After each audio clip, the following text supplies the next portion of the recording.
everyone, it's been a while since we last saw you. I think I was 36 weeks pregnant in our last video. I am now 4 weeks postpartum and we have welcomed our little baby girl into the world. You can probably hear her in the background now, she's making a bit of noise. In today's video I will be sharing with you guys my birth story. I was a little bit hesitant to film this video, which is why it has been a few weeks since you have last seen me. A couple of the reasons why I was almost not going to film this video. Obviously birth is a very personal and private thing, so I was a bit hesitant whether I wanted my birth story out there for everyone to hear. Another reason was because my birth experience was actually a really positive experience. I didn't want people to think that I was here just to brag about it. So a reason that I decided to film this video was because there aren't many positive birth stories out there. When I was pregnant, people tended to tell me their horror stories rather than their positive stories.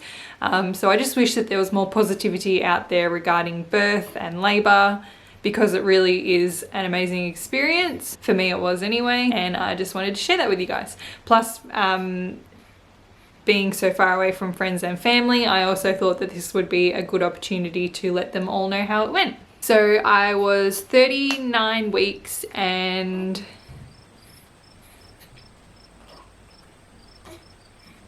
6 days pregnant.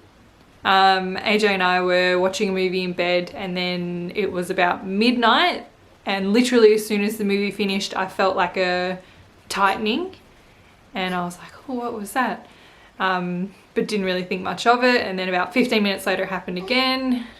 Didn't really think much of it. And then another 15 minutes later it happened again. I was like, oh AJ, I think something's happening. Like it feels like what I imagine like a very mild contraction to feel like. So after a few of the contractions we got a little bit excited, and AJ got our hospital bags, put them by the door, switched the cars around because my car has the baby seat in it, and we just couldn't sleep. So we went out on the couch, tried to get some sleep there, couldn't sleep, went back to bed, eventually got some sleep. It was about 4:30, and then we didn't wake up the next morning until like 11 because we were so tired. So AJ had to call in his work and just say, I think something's happening.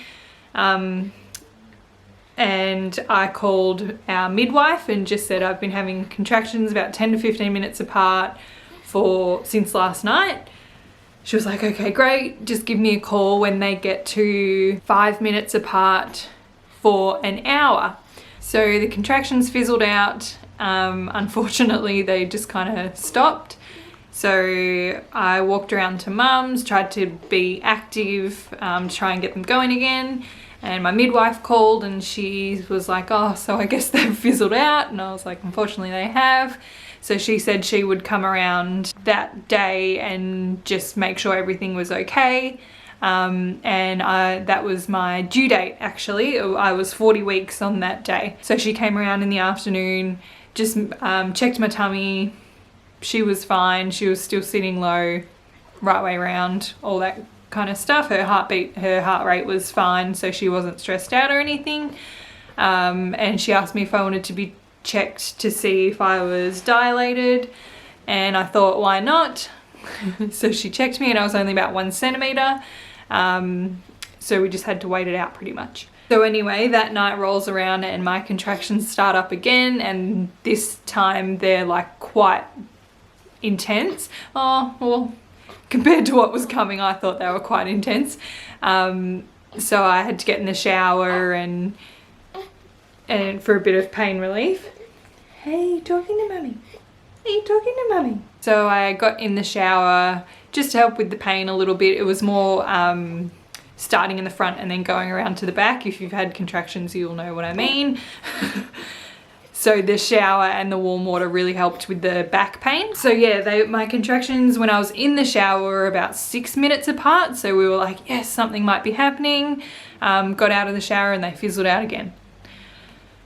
So that was a bit disheartening. And then Friday rolls around again, just very far apart contractions, and they're not intense or anything like that. So we're still waiting. Friday night again, it must have been a night thing. Every every time it was nighttime, the contractions were a bit stronger and closer together.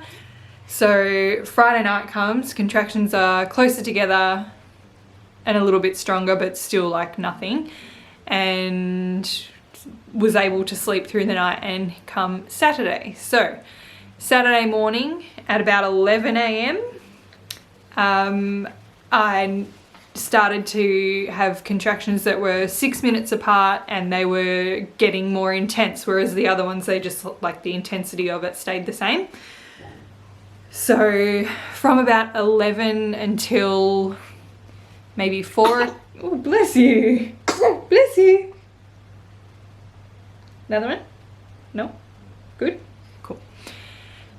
So from about 11 until about 4 p.m. I think it was, my contractions were about 6 minutes apart, and they were just getting more intense and more intense and more intense. So mum and Sarah and AJ were home, and mum, we don't have a big bath here, we've got like a little bath.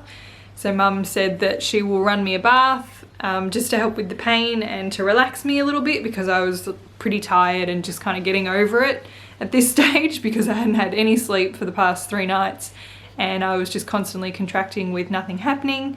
So went up to mum's at about 4 o'clock, and then got in the bath, was in the bath for a while, and my contractions were getting really, really intense, but they were still about 6 minutes apart. So I just really wanted them to be 5 minutes. I just wanted to shave that minute off and for them to be 5 minutes apart, so I would know that things were actually happening. After a while in the bath, I decided to get out of the bath, and I just wanted to lay down on the bed. So I went and laid on the bed, and they were still about 6 minutes apart, but they were really intense now. Like, I was in pain and I was just so tired. I was pretty over it. So anyway, it was probably about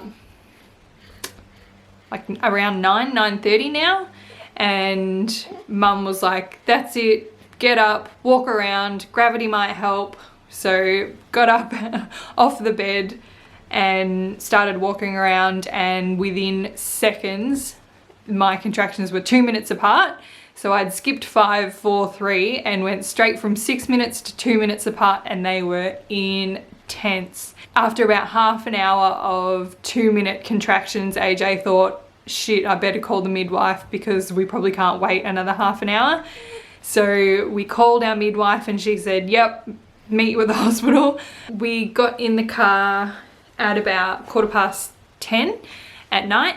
And I just remember sitting in the car thinking, holy crap, I think she's gonna come out, because they were so intense. I've heard people say how contractions in the car can actually be really painful, and oh my god, they were the worst when they were in the car. I don't know why, but it was horrible. And I just remember looking at the time on the car while mum was driving. AJ and I were in the back, mum was driving, and Sarah was following us in my car, and just looking at the time thinking, hurry up, I just want to get to the hospital, I just want to get to the hospital, I just want to push her out. So we got to the hospital. It only takes like 20 minutes to get to the hospital from here. Had to stop from the car into the hospital a few times because I was contracting. But anyway, we made it to the hospital, thank God. Get in there, and I didn't know what to expect, because I thought, are they gonna like check how far I'm dilated? Are they gonna... I just didn't know what to expect when I got in there, because it was late. I was the only mum in there giving birth at the time, so I was the only one in any of the birthing suites, which was really nice because it was quiet. Yeah, so I just didn't really know what to expect, but I was still contracting 2 minutes apart, so I was like, something needs to happen. So my midwife just did like a few things. I think she did, I don't really remember. I think she checked my blood pressure maybe. I don't remember. But anyway, I just remember it being a few minutes before I could get into the shower, because that's all I wanted to do, just get into the shower to help with the pain. So I was in the shower, and I just remember thinking, or saying, I probably said it, that I can't do it. So our midwife brought in the nitrous oxide gas because I was in a whole lot of pain, so I thought that would help distract me, which it did. It didn't really take away any of the pain, but it did distract me with my breathing because you have to like breathe properly with it. So that distracted me a little bit. And then after a little while in the shower, I felt like I needed to sit down.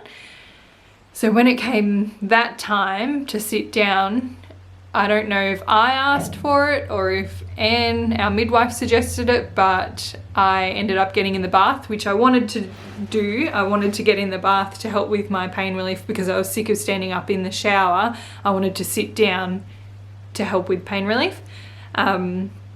So I was in the bath and then I just felt the sudden need to push. So I was still in the bath during my active labour and that lasted for 25 minutes. I wasn't pushing for very long at all, and my midwife just kind of stood back and watched as I just did what my body needed to do. So I didn't actually plan to have her in the bath, but that's where I was at the time, and it was probably too late for me to get out of the bath and onto the bed.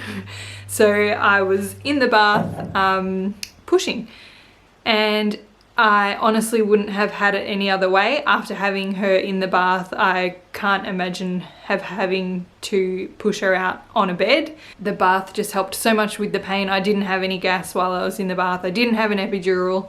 So I pretty much felt everything. So after 25 minutes of pushing, she finally decided to enter the world. And it was pretty awesome because I felt like I did it myself, which obviously mum giving birth, you do it yourself, but sometimes the midwives or the doctors can get involved, whereas my midwife, I just remember seeing her stand out the corner of my eye just watching. She didn't interfere, she didn't really say anything. There was a couple of times where she said to me, stop pushing, because I must have been trying to push too hard and she didn't want me to tear and stuff like that. So she just said, okay, push slowly now. So I just, but she wasn't like near me, she was just standing there. So I just knew when to stop pushing, because I think that's when people tear, when you over push because you just want to push it out. So I'm really glad she did that because that helped me from not tearing and needing stitches. So yeah, I pretty much just listened to what my body wanted to do and pushed her out when I felt like I needed to push her out. And it wasn't really even pushing, like I felt like I didn't really have to push that hard because my body was doing it anyway, like my insides were pushing her out anyway, so I feel like I didn't really have to push that much. And the pushing part was not painful for me either. Compared to the contractions, the pushing was like a walk in the park. Her actually coming out, easy. So yeah, that only took 25 minutes, which I'm like super stoked on.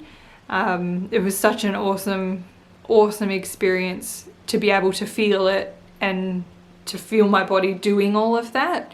AJ was beside me the whole time. He was just kneeling down beside the bath, and my arm, I remember my arm was like around him this side because he was like right here, and there was like a rail up beside me, and I was just holding onto that rail so hard that the next morning my arms felt like I'd just done like a really intense arm workout. They were so sore. My waters broke while I was in the bath. I kept waiting for them to break. I was like, oh, you know, surely my waters are going to break. I wanted to experience what that was like too. But they broke while I was in the water, so I didn't even realize they'd broken until my midwife said, oh, your waters have just gone. And then it pretty much was go time, like with pushing. So yeah, then she was born, and after she was out, they put her straight onto my chest. I sat there for like a few minutes, and then I obviously had to get out of the bath because I was sitting in a bath full of yucky stuff. So they got me out of the bath and put me onto the bed, all while I was still holding her, and then I delivered the placenta, which was fine, and then I fed her for a little bit, which was really cool.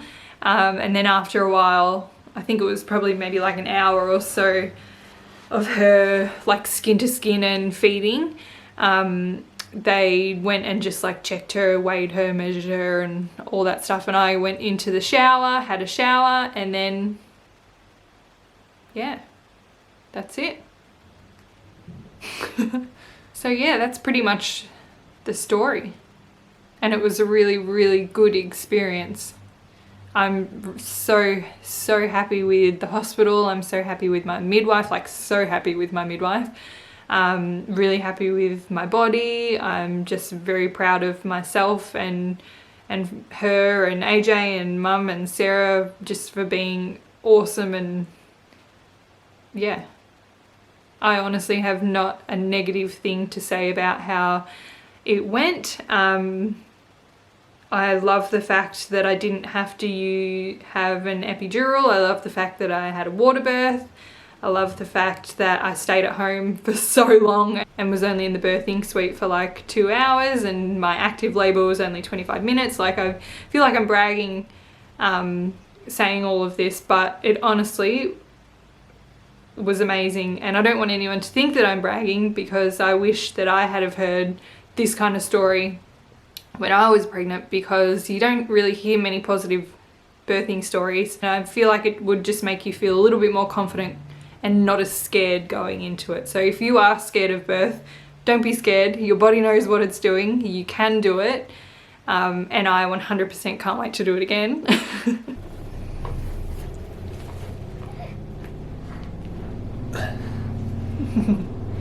So this is our baby girl, Frankie Lynn Fowler.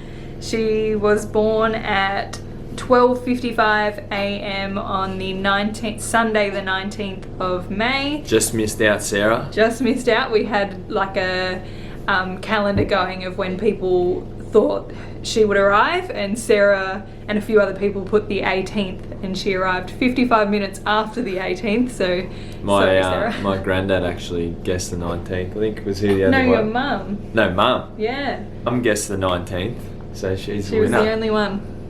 And she wasn't going to either. She said, "Oh, I'll put the 19th, but I think maybe the 20th." So she made a good decision. She did.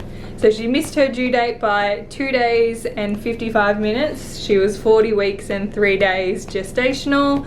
She was 7 pound 1, so 3.2 kilos, 48 centimeters long. So she was a short baby. Good for Amy. Good for me.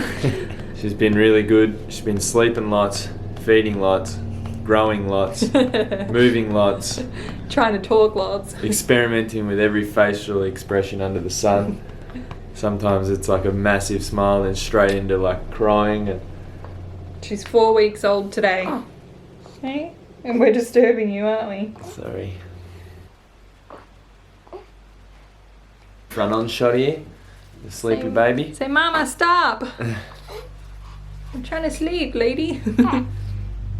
She was sleeping. Amy disturbed her. So that is my birth story, and I hope it made sense, and I hope it wasn't like all over the place, but I didn't really go into this with a plan. I probably should have written down dot points so I knew what I wanted to talk about, but I just kind of winged it, so I hope it made sense.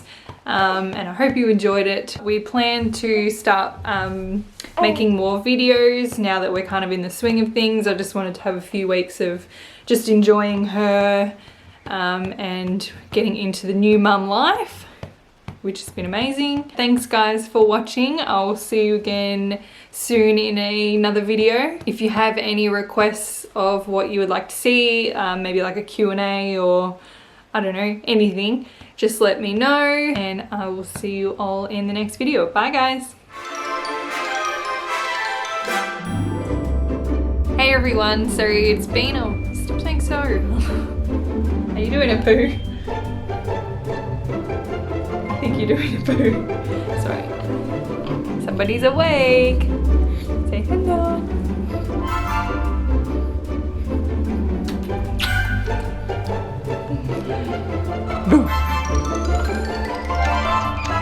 I remember sitting in the car. Oh, that's how I felt.